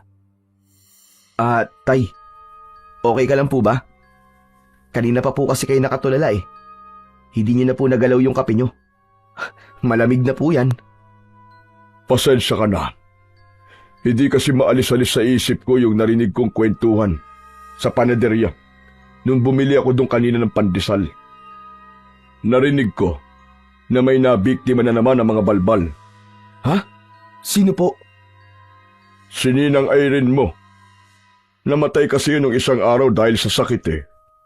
Ayon sa mga taong nagkikwentuhan sa panaderya, ay pinalitan ng balbal ang katawan ng ninang mo habang nakaburol. Naisipan kasi nilang sabuyan ng asin yung katawan ng ninang mo na nasa kabaong. Tapos, ayun, biglang naging katawan ng puro na saging. Hala, Diyos ko, totoo nga ang sinabi mo sa akin tungkol doon sa mga balbal, tol. Diyos ko, kinikilabutan naman ako. Hindi kaya dapat mo nang sundin ang sinabi sa'yo ni Lola Sabel, tol? Anong sabi sa'yo ng lola mo, Alfonso? Hindi ko pa yata yan alam. Tay, gusto po kasi ni Lola na harapin at labanan ko po yung mga balbal na nandito sa ating baryo ngayon. Ang sabi po niya, ako lang daw po may kakayahan na gawin yun. Kung ayaw mo, ay huwag mong pilitin ang sarili mo. Mahirap gawin ang isang bagay kung hindi ito bukal sa iyong kalooban. Dahil paniguradong hindi ka magtatagumpay sa kung ano ang gagawin mo. Naiintindihan ko kung hindi mo gagawin ang gusto ng lola mo. Dahil hindi ka naman niya sinanay para makipaglaban sa mga aswang, hindi ba? Hindi pa naman po ako tuluyan tumatanggi sa request po ni Lola Sabel sa akin. Hanggang ngayon po tay, pinag-iisipan ko pa rin kung ano po ang magiging desisyon ko. Nako, Mang Roel, ang sabi ko nga po dyan sa anak nyo ay pumayag na po siya. Hindi naman po kasi yun sasabihin sa kanya ni Lola Sabel kung alam po ni Lola Sabel na hindi kaya ni Alfonso na labanan ng mga balbal, hindi po ba? Tama ka naman sa sinabi mo, Eric. Pero na kay Alfonso pa rin ang huling desisyon. At kung anong magiging desisyon mo, Alfonso, ay igagalang ko at susuportahan ko. Maraming salamat po, tay. Huwag po kayo mag-alala kasi pinag-iisipan ko pong mabuti ang bagay na yan. Nang sandaling yon, ay si Alfonso naman ang biglang tumahimik. Patuloy pa rin niyang pinag-iisipan kung kaya ba talaga niyang harapin ang mga balbal na nanggugulo sa kanilang baryo. Matapos mag-almusal, ay nagdesisyon si Alfonso na magpunta sa bahay ng kanyang ninang Irene. Sa lahat ng ninang niya, ay ito ang pinakamalapit sa kanya. Nung bata pa siya, walang Paskong lumipas na hindi siya nito binigyan ng regalo. Kaya masakit din para sa kanya ang pagpanaw nito. Malapit na siya sa bahay ng ninang niya nang may tumapik sa balikat niya. Nagulat si Alfonso at ang unang pumasok sa utak niya ay ang ipagtanggol ang kanyang sarili. Mabilis niyang hinawakan ang kamay na nakapatong sa balikat niya. Humarap siya at pinilipit niya ang braso ng taong yun. Nagulat siya nang malaman na si Eric lang pala yun. Agad naman niya itong pinakawalan. Aray ko, tol! Ako to, ano ba? Bakit mo naman pinilipit ang braso ko? Pabihira ka, oh. Ay, sorry. Akala ko kasi kung sino kay. Bakit kasi hindi ka man lang bumubusina? Kanina pa kasi kita sinusundan. Pero akala ko ba wala kang alam sa pakikipaglaban sa aswang. Abay, sa ginawa mo sa akin, parang meron ah. Para kasi jacket kan eh. Bakit aswang ka ba? Siyempre, iba na kapag aswang mismo ang kaharap ko, no? Saka, basic na self-defense lang naman yung ginawa ko sa'yo. Kahit na. Malay mo, magamit mo yung kaalaman mo sa self-defense sa pakikipaglaban sa mga balbal, di ba? Tol, para sa kaalaman mo, hindi pa ako nakakapagdesisyon sa bagay na yan. Saka bakit mo ba ako sinusundan ha? Akala ko ba pupunta ka dun sa talon? Oo nga. Ikaw nga sana ang aayain ko ron eh. Malay ko ba kung paano pumunta sa talon na yun? Nahihiya naman ako magpasama sa tatay mo kasi may ginagawa siya. Lalong hindi naman pwede kay Lola Sabel. Di ba? Pwede ka naman magpasama kay Lola Sabel eh. Pero, bubuhatin mo nga lang siya. Si Raulo, kapag ginawa ko yun, baka magkadibilupan kami ng lola mo. Gusto bang maging lolo mo ko? Ikaw talaga puro kakalokohan. Pinapatawa lang kita, Alfonso. Kahapon ka pa kasi sobrang seryoso eh. Pero, saan ka nga ba talaga pupunta ngayon? Sa bahay ng ninang Irene ko. Yung nabiktima ba ng balbal? Oo, gusto ko malaman kung ano ang nangyayari ron eh. Samahan na kita. Tapos, samahan mo ko sa talon mamaya. Okay ba yon? Oo na. Tara na para makauwi tayo kagad. Naglakad na sina Alfonso at Eric. Hindi nagtagal ay nakarating na sila sa bahay ng kanyang ninang. Sumalubong sa kanya ang batang lalaki na anak ni Irene. Umiiyak yun. Nakita rin ni na Alfonso ang katawan ng saging na nasa tabi ng kabaong na wala ng laman. Awang-awa si Alfonso sa anak ng kanyang ninang Irene. Nakikiramay ako sa iyo, Totoy. Kuya Alfonso, si nanay, kinuha po ng mga balbal ang katawan ni nanay. Tapos, pinalitan po nila ng puno ng saging. Ikinalulungkot ko nangyari sa nanay mo, Totoy. Kuya, kaya ka pa bumalik dito ay dahil lalabanan mo yung mga balbal na yun? Ang sabi po kasi ni Lola Sabel, wag po kami mag-alala kasi kapag bumalik ka na rito, ay may lalaban na po sa mga balbal. Hindi kagad nakapagsalita si Alfonso dahil hindi niya inasahan na sinabi yon ni Lola Sabel. Sigurado siya na hindi lang nito yon kay Totoy sinabi, kundi sa ibang mga tao sa kanilang baryo. Naisip niya na baka iniisip ng mga tao roon na kaya siya nasa baryo nila ay para makipaglaban nga sa mga balbal. Tol, tinatanong ka ng bata oh. Totoy, ano kasi? Kuya, tulungan mo naman kami oh. Ibalik mo ang katawan dito ni nanay sa amin. Hindi po namin kayang ilibing ang puno ng saging na yun. Kasi alam po namin hindi yun si nanay. Si tatay po kasi hindi na po makausap. Nakatulala lang po siya. Parang awa mo na, Kuya Alfonso. Tulungan mo po kami. Lumambot ang puso ni Alfonso sa sinabing yun ni Totoy. Masyado pa itong bata para maranasan ang ganong katindi na kalungkutan. Hanggang sa ginulo niya ang buhok ng bata. Huwag kang mag-alala, Totoy. Tutulungan ko kayo. Gagawin ko ang lahat para maibalik ang katawan ng nanay mo, pangako. Kahit paano ay nagliwanag ang muka ng batang si Totoy sa sinabi ni Alfonso. Mahigpit siya nitong niyakap at nagkatinginan sila ni Eric. Kahit si Eric ay hindi makapaniwala sa naging desisyon ni Alfonso. Matapos yun, ay sinamahan na ni Alfonso ang kaibigang si Eric sa talon na nasa loob ng gubat. Hinayaan niya na maligo ang kaibigan niya sa malamig na tubig habang siya naman ay nakaupo lang sa malapad na bato. Nakatingin siya sa kawalan at pinag-iisipan niya kung tama ba ang naging desisyon niyang tulungan si Totoy. Nagulat siya nang sabuyan siya ng tubig ni Eric. Natatawa itong tumabi sa kanya. Ang lalim pala nitong talon nyo. Pero mas malalim yung iniisip mo, Tol ah. Iniisip mo na ba kung paano mo tutuparin yung ipinangako mo kay Totoy? Oo, Tol. Pero sa totoo lang, napasubo lang ako eh. Naawa lang ako doon sa bata. Naramdaman ko na gusto talaga niyang maibalik ang katawan ni Ninang Irene. Ayoko namang malungkot siya kaya pumayag na ako sa gusto niya. Bata lang pala magpapatiklop sa'yo eh. Siyempre bata yun eh.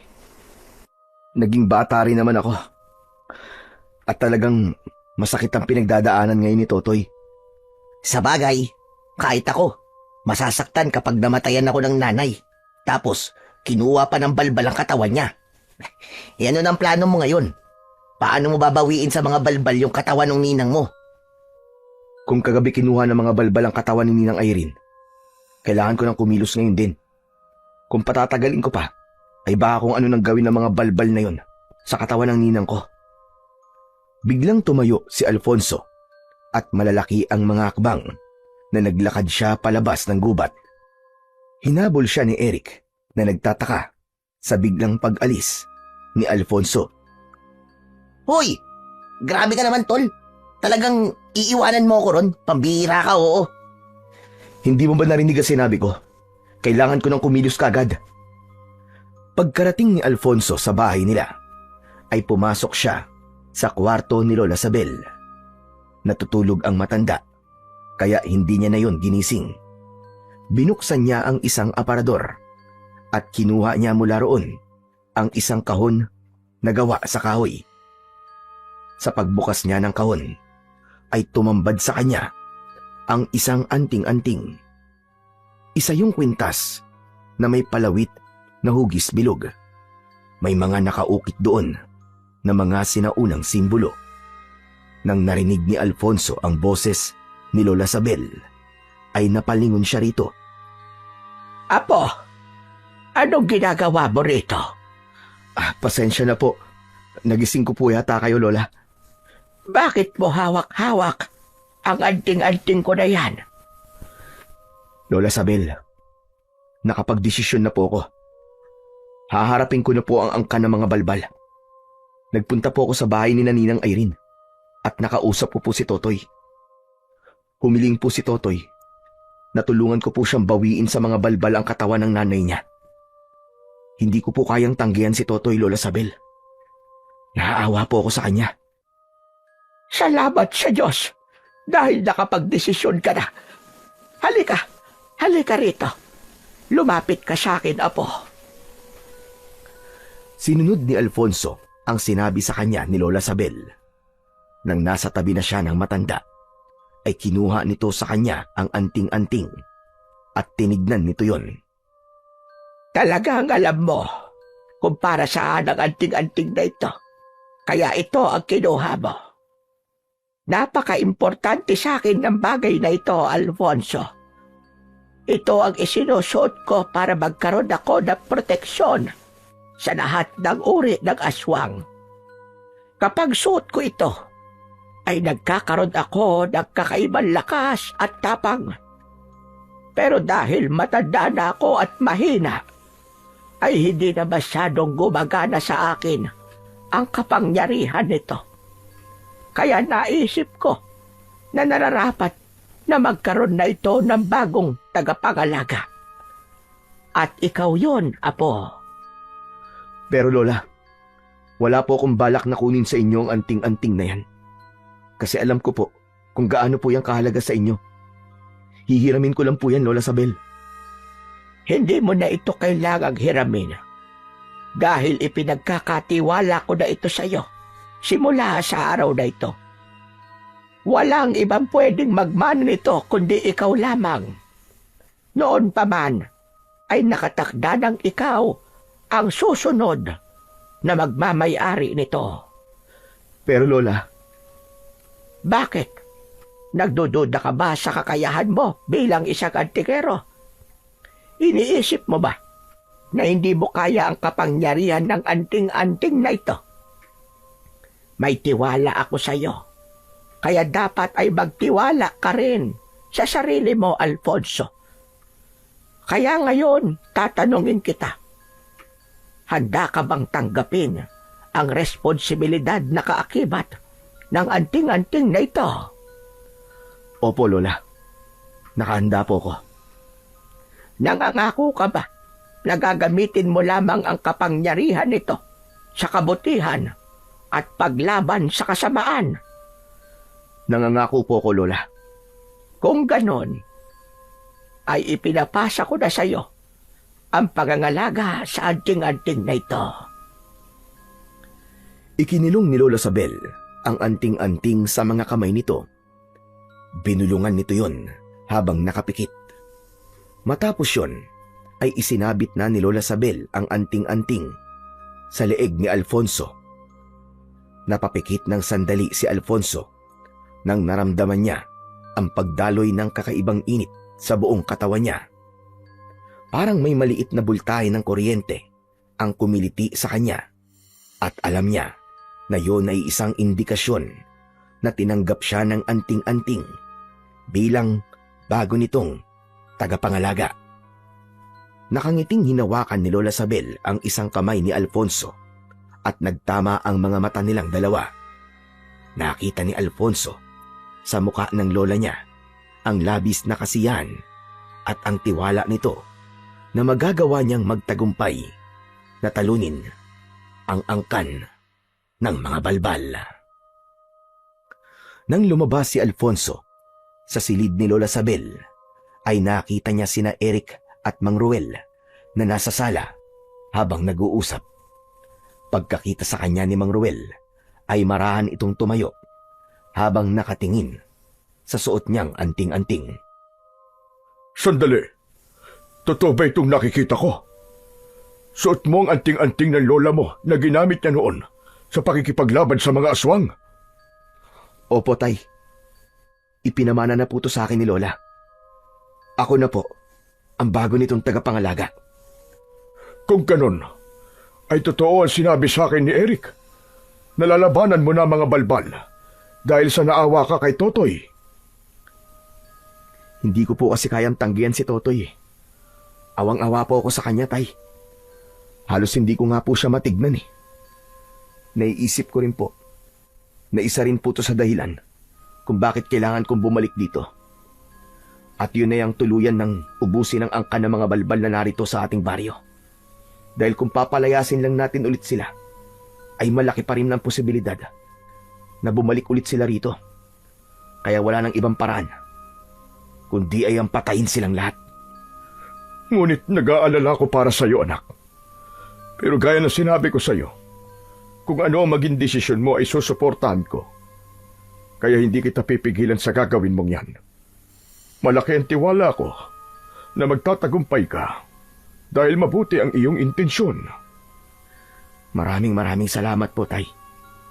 Malaking bagay po sa akin na alam kong may tiwala po kayo sa akin. Mas lalo pong lumakas ang loob ko na harapin ang mga balbal na yon. Pero kailangan ko na pong hanapin ang mga balbal kung nasan sila.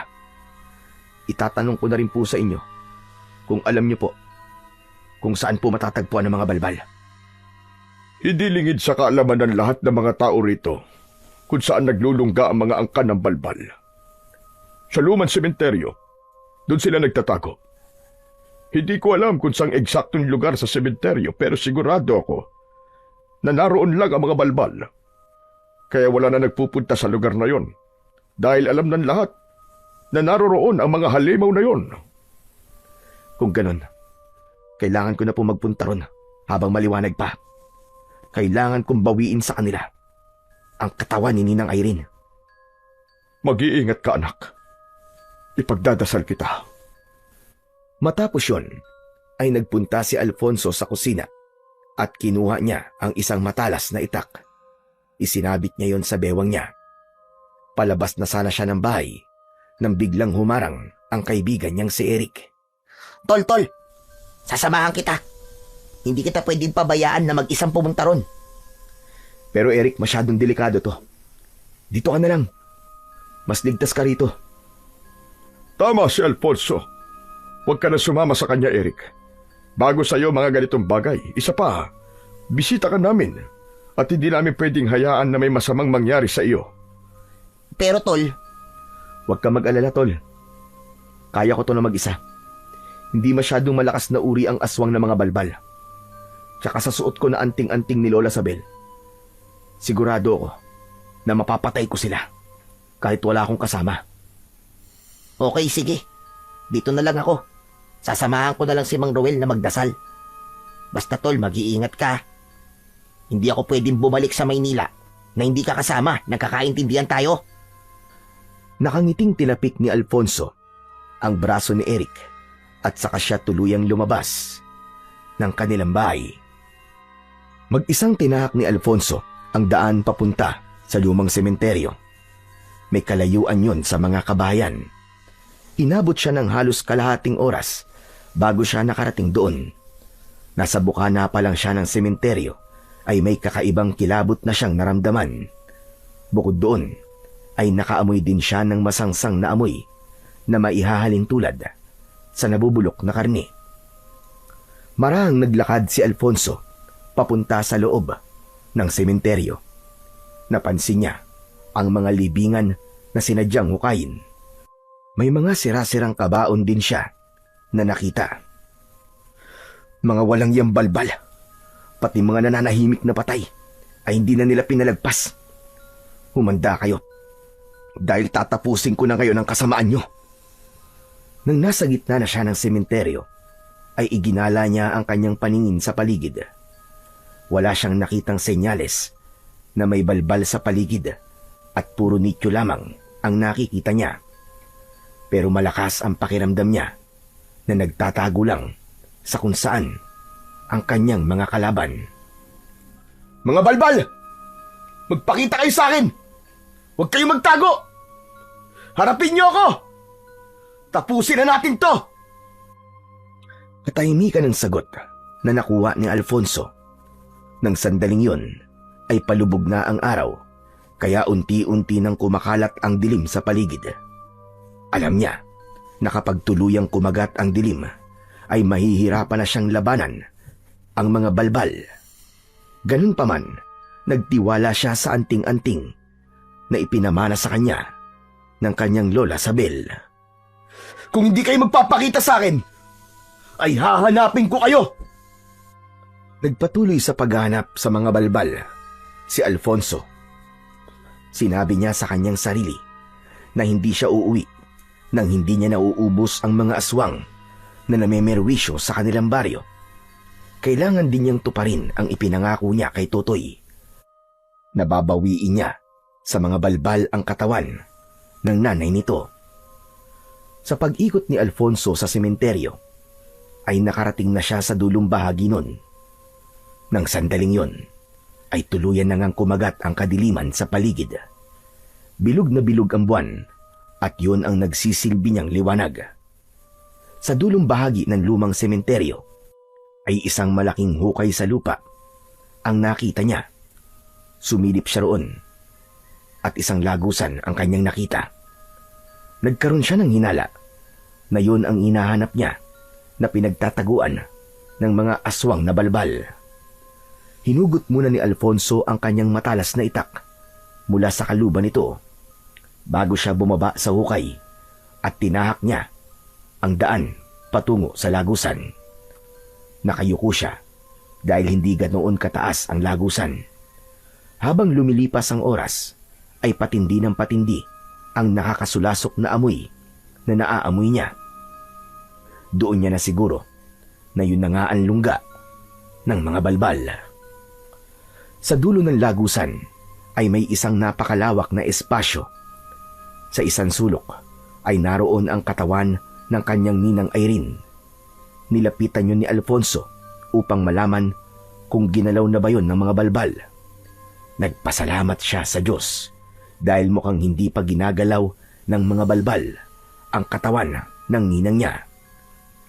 May kilabot siyang naramdaman habang nakatingin sa bangkay, ngunit isinantabi muna niya yon. Hanggang sa may narinig si Alfonso na mabibigat na mga yabag ng paa na paparating.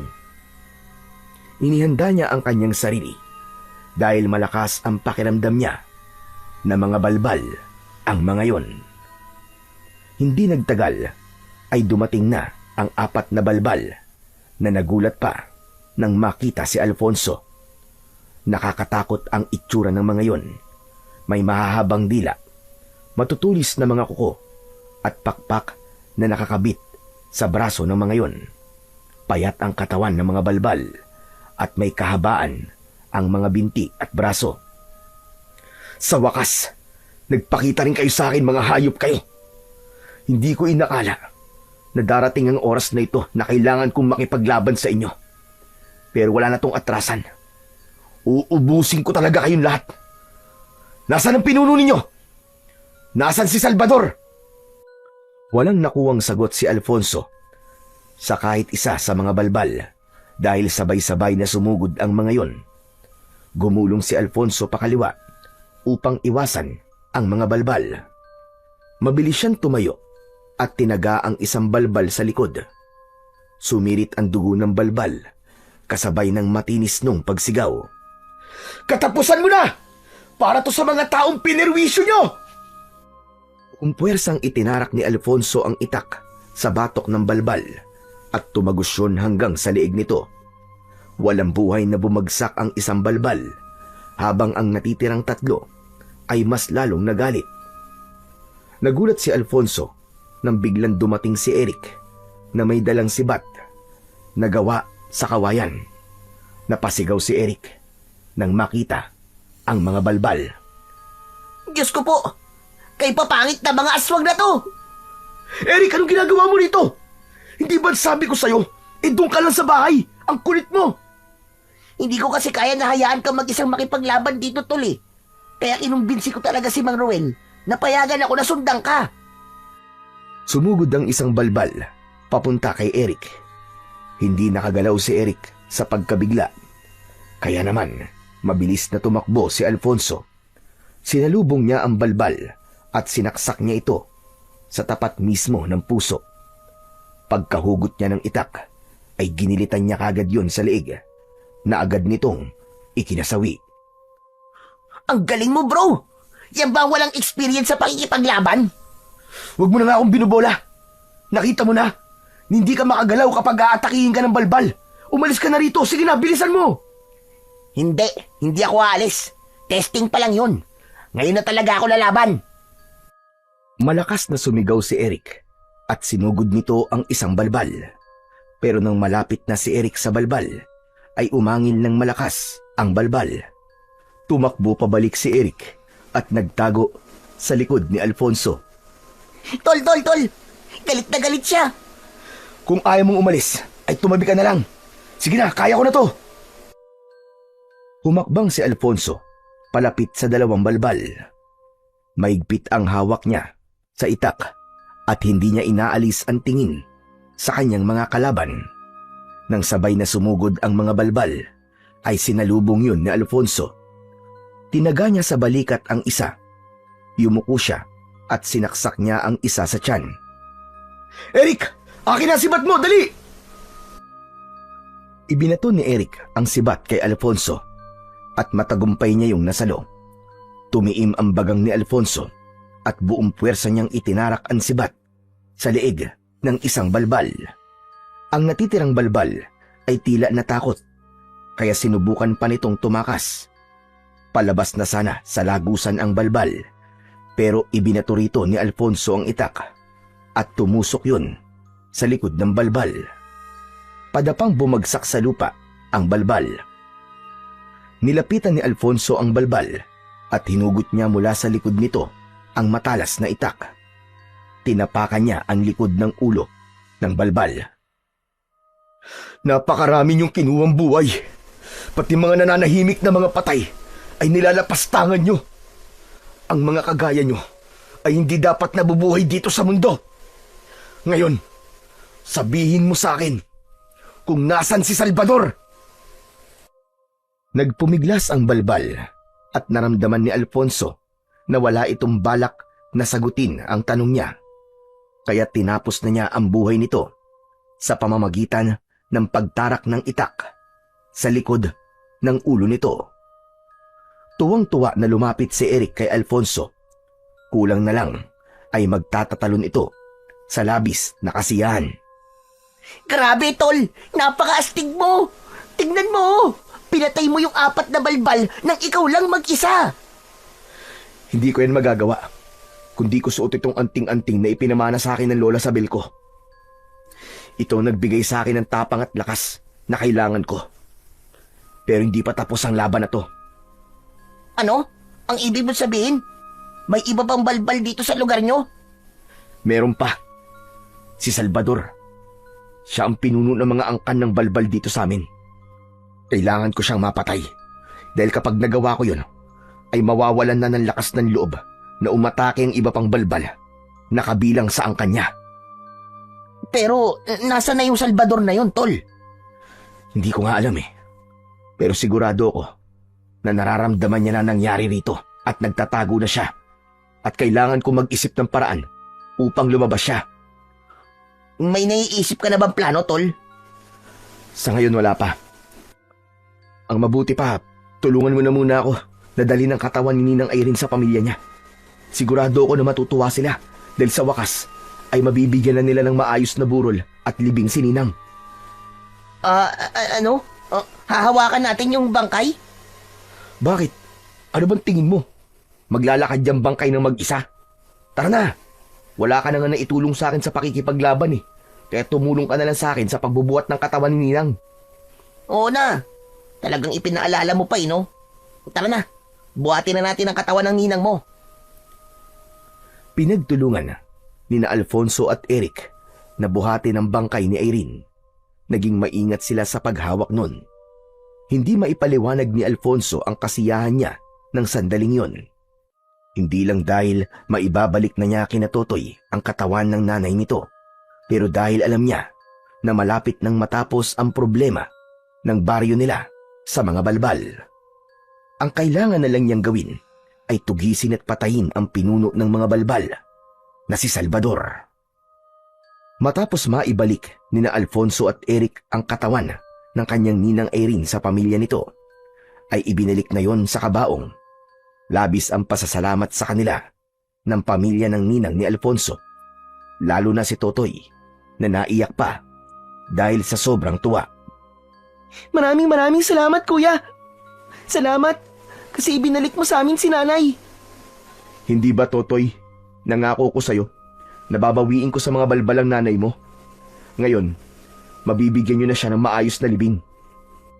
Hindi na sila nagtagal sa bahay ni na Totoy at nagsimula na silang maglakad pauwi. Pagdating nila sa bahay, ay nagtipon-tipon sila sa kwarto ni Lola Sabel. Hindi makapaniwala sina Mang Roel at Lola Sabel nang ikwento ni Alfonso ang nangyari sa pagpunta niya sa lumang sementeryo. Sabi ko na nga ba, kaya mong labanan ng mga balbal, apo. At hindi mo lang sila basta nilabanan, kundi nagawa mo pa silang patayin. Sigurado ko na matutuwa ang mga tao sa nagawa mo, Alfonso. Pinatunayan mo na kahit matagal kang nawala rito, ay may malasakit ka pa rin sa kanila. Pero, hindi pa po tapos ang problema natin. Buhay pa rin hanggang ngayon si Salvador. At hanggat buhay siya, ay makakapagparami pa rin ng mga balbal. Kailangan ko siyang patayin para mapanatag na tayong lahat. Ang problema ko lang ngayon ay kung paano ko mapapalitaw si Salvador. Sigurado ko na sa sandaling ito ay nag-iingat na siya at nagtatago. Hindi ba sabi nyo kumukuha ng patay ang mga balbal at pinapalitan nila ng puno ng saging? Meron pa bang ibang pinaglalamayan dito sa inyo? Baka doon sunod na atake si Salvador, di ba? Sa pagkakaalam ko, ay wala nang ibang pinaglalamayan dito maliban kay Irene. Pero duda ko na babalik doon si Salvador. Saka, sinabi rin po sa akin ng asawa ni Ninang na bukas ng umaga ay ililibing nila si Ninang Irene. Pero sandali, bigla akong nagkaroon ng ideya dahil sa sinabi mo, Eric. Tama ka. Kailangan may paglamayan para magpakita si Salvador. Hindi siya pwedeng magtago ng matagal dahil magugutom siya. Teka, sandali lang, tol. Huwag mong sabihin na may tao kang papatayin para merong paglamayan. Aba, masama yun. Natumbok mo, ganun na nga. Yun lamang ang paraan para magpakita si Salvador. At kapag nagpakita siya, ay saka ko siya haharapin at papatayin. Teka, sandali lang, tol. Alam ko kung gaano mo ka gustong mapatay si Salvador. Pero huwag ka namang umabot sa punto na papatay ka ng tao para gawing pain. Aba, masama yun, tol. Kasalanan sa Diyos yun. Magiging kriminal ka pa at makukulong. Balbal lang ang papatayin mo at hindi tao. Ang OA mo naman. Sa tingin mo ba literal akong papatay ng tao? Hindi ba yun ang sinabi mo? Oo nga. Pero hindi totoong papatay ako ng tao. May kailangan lang magpanggap na patay. At siya ang magiging pain natin kay Salvador. Maganda yung naisip mong plano, apo. At sa tingin ko, ay alam ko na kung sino ang dapat na magpanggap na patay para talagang magpakita na si Salvador. Sino po, Lola Sabel? Sino pa? Kundi ako. Nay, ano ba yung sinasabi nyo? Hindi ako pumapayag na ikaw ang dapat na ipain kay Salvador. Matanda na kayo at masyado yung delikado. Ako na lang ho. Ako na lang ang ipain nyo sa balbal na yon. Roel, alam niyo kung gaano kagalit si Salvador sa akin Dahil ako ang nagpalaya sa kanila noon dito sa baryo natin. Kung ako ang magiging pain, 100% magpapakita si Salvador. Tama si Lola. Kung hindi si Lola ang pain, ay hindi tayo makakasiguro na lilitaw si Salvador. Pero Lola, sigurado po ba kayo na kaya niyo pong gawin yon? Talagang nagduda ka pa sa kakayahan ko. Saka hindi ako natatakot kay Salvador. Gusto ko naman na kahit mahina na ako, ay may maitutulong pa rin ako sa pagliligtas sa baryong ito. Sangayon ako sa'yo, Lola. Saka ikaw ang perfect na magpapanggap na patay, Lola Sabel. Biruin mo, hindi mo na kailangan mag-effort na wag gumalaw kasi hindi ka naman talaga nakakagalaw eh.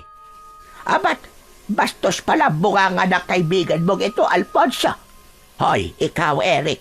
Baka gusto mong ikaw ang paglabayan. Joke lang po yun, Lola. Kayo naman, nagbibiro lang ang tao eh. Kung ganun, ayos na. Buo na ang plano natin. Kailangan na natin itong gawin. Hindi na natin ito dapat patagalin dahil baka makaisip pa ng plano si Salvador laban sa atin. Nang sandaling yon, ay lumakas ang loob ni Alfonso dahil sa planong nabuo nila. Ipinagdasal niya sa Diyos na sana ay magtagumpay sila at yun na ang maging paraan upang matalo nila ng tuluyan si Salvador. Agad na kumilos sina Alfonso at Mang Ruel. Palihim nilang kinausap ang mga tao sa baryo nila upang ipaalam ang plano nila upang tuluyang mapatay si Salvador. Kailangan nila ang kooperasyon ng lahat upang maging kapani-paniwala ang pagpapanggap ni Lola Sabel na ito ay pinaglalamayan. Nakuha naman nila ang suporta ng mga tao.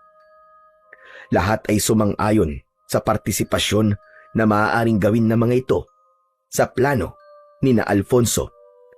Hindi na nagulat si Alfonso sa pagkakaisa ng lahat dahil alam niya na matagal nang gustong matapos ng lahat ang kasamaan ng mga balbal sa baryo nila. Nang sumunod na araw ay sinimulan na nila ang pagpapanggap na patay na si Lola Sabel. Nagkunwari sila na merong burol sa kanilang bahay. Kinagabihan ay inihiga nila sa kabaong si Lola Sabel. May ilang mga tao ang naroon na kunwari ay nakikipaglamay habang si Alfonso ay nasa isang tabi lang at nagmamasid sa paligid. Maya-maya pa ay lumapit si Mang Ruel sa kanya. Anak, sigurado ka ba? Nauubra tong plano natin? Kinakabahan pa rin ako eh. Sa totoo lang, Tay, hindi po ako sigurado. Pero kailangan po natin subukan. Wala tayong magagawa. Baka tama po si Lola na kung siya po magpapanggap na patay, ay magpapakita po sa atin si Salvador. Kailangan natin ito subukan. Sana nga ay maging epektibo tong plano natin. At sana rin, mapatay mo na si Salvador upang matapos na ang problema dito sa ating baryo. Sa totoo lang anak, hindi ko inaasahan na gagawin mo to eh. Ang akala ko, nung umalis ka rito sa ating baryo, ay wala ka nang pakialam sa amin. Kaya naman na magdesisyon kang labanan ng mga balbal, ay sobra talaga akong natuwa. Oo, inaamin ko. Natatakot ako sa maaaring mangyari sa iyo anak. Pero sa kabila nun, masayang masaya ako dahil nakikita namin ang malasakit mo sa baryo kung saan ka isinilang. Marami po kasi ako napagtanto. Buwat nang bumalik po ako rito, Tay. Lalo na nang nalaman ko na umaatake na naman dito ang mga balbal. Naisip ko po na kahit hindi na ako nakatira rito, ay nandito pa rin kayong dalawa ni Lola. At kailangan ko masiguro na ligtas ang lugar na ito para sa inyo. Ayoko pong pagbalik ko ng Maynila ay nag-iisip ako kung ligtas ba kayo dito o hindi. Kaya kailangan na talagang matapos sa mga balbal na yan. Natigilan si Alfonso nang may naramdaman siyang kakaiba sa paligid. Bumigat ang pakiramdam niya at kinilabutan siya ng gusto. Isang lalaki na nakasuot ng sombrero ang nakita niyang dumating. Bahagya yung nakayuko, kaya hindi niya nakikita ang mukha nun. Dumiretso ang lalaki sa harapan ng kabaong ni Lola Sabel. Tay, huwag ka magpapalata. Nandito na si Salvador. Gumana ang plano natin. Ha? Nasaan siya? Yung lalaking nasa tabi ng kabaong ni Lola. 100%, tay. Siguradong sigurado ko na yun na si Salvador. Kukunin ko lang po ang itak ko sa kusina. Dito lang po kayo. Sige. Mag-iingat ka, anak. Tumango si Alfonso at nagpunta siya sa likod ng bahay. Pumasok siya sa bahay gamit ang pinto sa likod. Kinuha niya ang kanyang matalas na itak at saka siya muling lumabas. Habang papalapit siya sa lalaking nasa tabi ng kabaong ng lola niya, ay inihanda niya ang kanyang sarili sa magaganap na pakikipaglaban. Salvador! Sa wakas, nagpakita ka na ring diablong buwang ka! Marahang lumingon ang lalaki at nang humarap yon kay Alfonso, ay nakumpirma niyang si Salvador ngayon. Alfonso! Ang apo ni Isabel! Nakikiramay ako sa pagkamatay ng iyong lola. Marahil, ayan na ang karma niya dahil sa pagpapalayas niya sa angkan namin noon. Anong sinasabi mong karma? Kung may kakarmahin man, ay ikaw yon at hindi si Lola. At anong ginagawa mo rito, ha? Alam ko na. Kukunin mo ang katawan ni Lola at papalitan mo ng puno ng saging. Wala ka na bang ibang alam gawin? At talaga bang naniniwala ka na patay na si Lola Sabel? Teka, anong ibig mo sabihin? Gunggong, hindi pa patay ang lola ko. Pinalabas lang namin na patay siya para lumitaw ka sa pinagtataguan mong animal ka. At hindi nga kami nagkamali. Tignan mo, at nandito ka na parang isang gutom na aso. Bumakas ang gulat sa muka ni Salvador. Pagharap nito sa kabaong ni Lola Sabel, ay biglang bumangon ang matandang babae at sinaksak ito direkta sa dibdib gamit ang hawak nitong patalim. Mauuna ka munang mamatay sa akin, Salvador! Mamatay ka na! Sa isang kisap mata ay nag-anyong balbal si Salvador. Natakot ang mga tao at nagsigawan ang mga yon habang tumatakbo papalayo. Kakagatin sana ni Salvador si Lola Sabel, pero mabilis na hinila ni Alfonso sa braso si Salvador. Kung harapin mo, Salvador! Dahil ako ang tatapos sa'yo ngayong gabi! Nilinlang niyo ko! Sisiguraduhin kong pagsisisihan niyo ang ginawa niyong ito sa akin! Tignan natin kung sino ang magsisisi sa bandang huli! Ngumisi si Alfonso at inihanda niya ang kanyang sarili sa pakikipaglaban. Mabilis na sumugod si Salvador kay Alfonso. Nang malapit na ang pinuno ng balbal sa kanya, ay bigla yung nawala sa kanyang paningin. Luminga siya sa paligid at hindi niya nakita kung nasaan ang kanyang kalaban. Anong hinahanap mo? Nandito ako! Pagtingala ni Alfonso, ay nakita niya ang aswang na balbal na mabilis na bumubulusok paibaba. Agad namang naiwasan ni Alfonso ang balbal at nang lumapat sa lupa ang mga paa nito, ay sinugod siya nito. Muntik nang tamaan si Alfonso ng matutulis na kuko ng balbal. Mabuti at nagawa niyang umatras. Mabilis ka, pero mahina ka, Salvador. Ngayon, ako naman! Tumakbo si Alfonso papunta kay Salvador. Malakas siyang sumigaw, sabay taga sa balikat nito. Malakas na napasigaw ang pinuno ng mga balbal na si Salvador, pero hindi pa rin ito sumuko. Sinunggaban nito si Alfonso at parehas silang natumba sa lupa. Nasa ibabaw ni Alfonso ang balbal. Lumabas ang mahaba nitong dila at pumulupot yun sa leeg ni Alfonso. Naramdaman ni Alfonso ang unti-unting paghigpit ng dila sa leeg niya. Gamit ang itak ay pinutol niya ang dila ng balbal. Tumalon ang balbal palayo habang walang tigil ang pag-agos ng dugo sa bibig nito. Mas lalong nagalit ang balbal.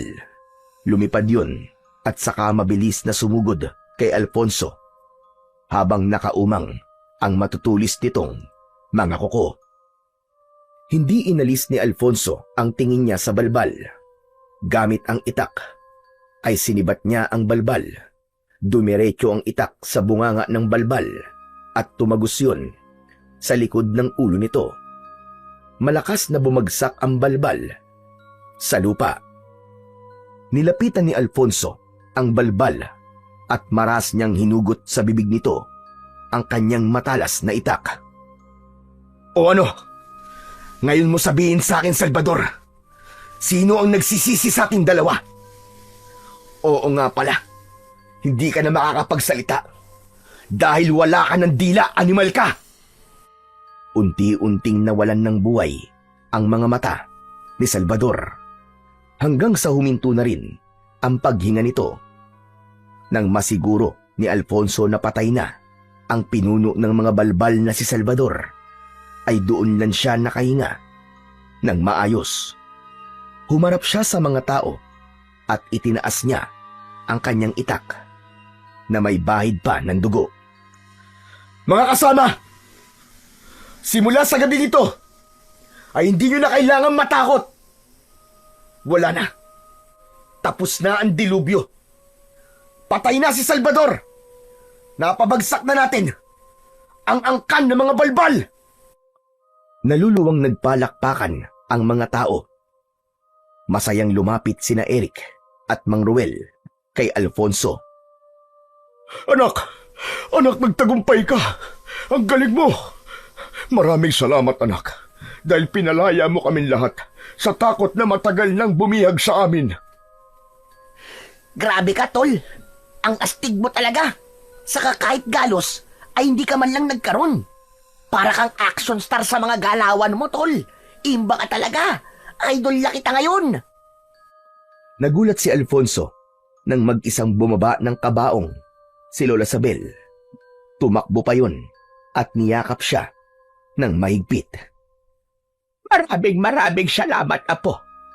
Hindi na sayang ang pagbabalik mo rito sa ating baryo.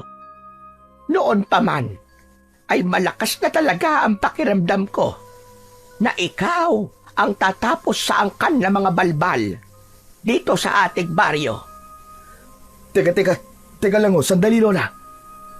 Totoo ba yung nakita ko? Bumaba kayo sa kabaong ng mag-isa? At saka paano kayo nakatakbo ng mabilis papunta sa akin? Hindi ba't mahina na ang katawan nyo? Ano nangyari? Nay, siguro ho panahon na para sabihin nyo kay Alfonso ang totoo. Teka tay, ano pong totoo? Apo, huwag ka sanang magagalit. Pero ang totoo ay wala naman talaga akong sakit. Hindi rin mahina ang aking katawan dahil malakas pa ako sa kalabaw. Ano? Paano wala kang sakit? Tignan nyo nga po ang katawan nyo. Ang payat-payat nyo kumpara nung bago ako umalis dito. Oo, nagkaroon na ako ng sakit noon. Trangkaso, halos 1 linggo kong nilalagnat ng mataas. Nawalan din ako ng ganang kumain at yun ang dahilan ng aking pagkapayat. Simula nang gumaling ako sa trangkaso, ay hindi na rin bumalik ang dati kong katawan. Alfonso, anak, sinabi sa akin ni nanay na sumulat sa iyo at sabihin na malapit na siyang mawala. Kahit wala naman yung katotohanan. Ginawa niya lang yun, anak, para umuwi ka rito at harapin mo ang mga balbal. Gusto sanang magalit ni Alfonso dahil sa panlinin lang sa kanya ng lola at tatay niya. Pero napagtanto niya na tama lang ang ginawa ng dalawa. Kung hindi niya kasi nalaman na malapit nang mawala ang lola niya, ay hindi talaga siya uuwi sa baryo nila. Apo, sige na. Kung galit ka ay ayos lang sa akin. Maiintindihan naman kita. Sa totoo lang, lola, ay gusto ko pong magalit sa inyo. Pero naisip ko po na dapat po ako magpasalamat dahil hindi totoong mahina na kayo, lola. Saka alam ko po na magandang intensyon nyo kung bakit nyo ako niloko. Maganda rin po na tapos na ang pamimerwisyo ng mga balbal dito sa ating baryo. At least, pagbalik ko sa Maynila, ay kampante na ako na ligtas kayo rito. Kahit hindi nyo ako kasama. Maraming salamat, Apo. Sobrang saya ko dahil sa sinabi mo. Pero, Apo, ibig palang sabihin ay babalik ka pa rin sa Maynila. Paano na ang tungkulin mo sa iyong anting-anting? Pasensya na po kayo. Pero sa Maynila ko po kasi talaga gustong manirahan. Pero wag po kayo mag-alala. Dahil mas dadalasan ko na po ngayon ang pagdalaw sa inyo rito. Kung sakali po na may mga aswang ulit na manggulo dito, ay handa po akong ipagtanggol muli ang ating baryo. Nangangako po ako sa inyo na kahit wala ko rito, ay patuloy ko pa rin gagampanan ang aking tungkulin bilang bagong tagapangalaga ng inyong anting-anting. Nakangiting tumango si Lola Sabel. Hindi na ito nagsalita, pero ramdam ni Alfonso ang pagpayag nito sa kanyang naging desisyon. Magaan ang loob ni Alfonso nang bumalik sila ng kaibigan niyang si Eric sa Maynila. Sa wakas ay tapos na ang gulo at tahimik na ulit ang baryo nila. Wala na ang mga balbal na matagal nang nagdulot ng takot sa mga tao roon. Napagtanto rin ni Alfonso na kahit na anong gawin niya, ay hindi niya kayang iwasan ang pagiging antingero dahil yun ay bahagi na ng pagkatao niya. Nangako siya sa kanyang sarili na sa oras na muling may panganib na dumating sa kanilang baryo, ay handa siyang muling bumalik doon upang muling makipaglaban. Batid niyang ang kapalaran niya ay ang maging tagapagtanggol laban sa mga nilalang ng kadiliman.